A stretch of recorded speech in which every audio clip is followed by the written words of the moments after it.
directement concernés. Mais je ne peux pas vous répondre parce que je ne dois pas vous répondre. Pas d'autres questions? L'Express a dit c'est Salah Abdeslam. Donc voilà pour cette intervention de François Hollande. On rappelle quand même cette information. Un homme blessé a été interpellé. Des vérifications sont actuellement en cours pour savoir s'il s'agit de Salah Abdeslam ou pas.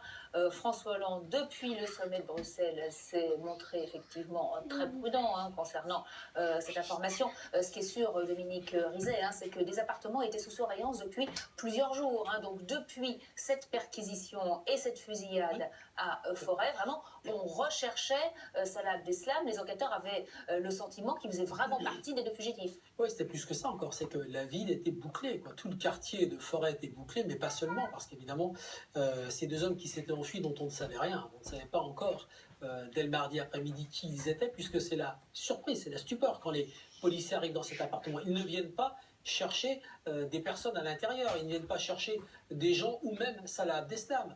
Ils viennent vérifier un appartement dont l'électricité pour eux ne fonctionne pas, donc un appartement qui serait inoccupé. Et là, ils tombent sur des gens qui leur tirent dessus. Il y en a un qui va mourir, deux qui s'enfuient. Et donc, à partir de là, c'est l'opération qu'on suit depuis mardi. Ça fait maintenant 4 jours, opération qu'on suit là-bas en Belgique, dans le quartier de Forêt, donc à quelques centaines de mètres de la gare du Thalys, en pleine ville. Et donc, ces hommes sont recherchés, les deux fuyards. Et il y a eu quand même pas mal de confusion autour de la fuite de ces deux hommes, puisqu'on a cherché deux frères qui faisaient partie du milieu du banditisme, et dont les fiches de recherche étaient encore activées d'ailleurs ce matin, pas plus tard que ce matin, et puis deux autres fuyards dont on ne savait pas qui ils étaient.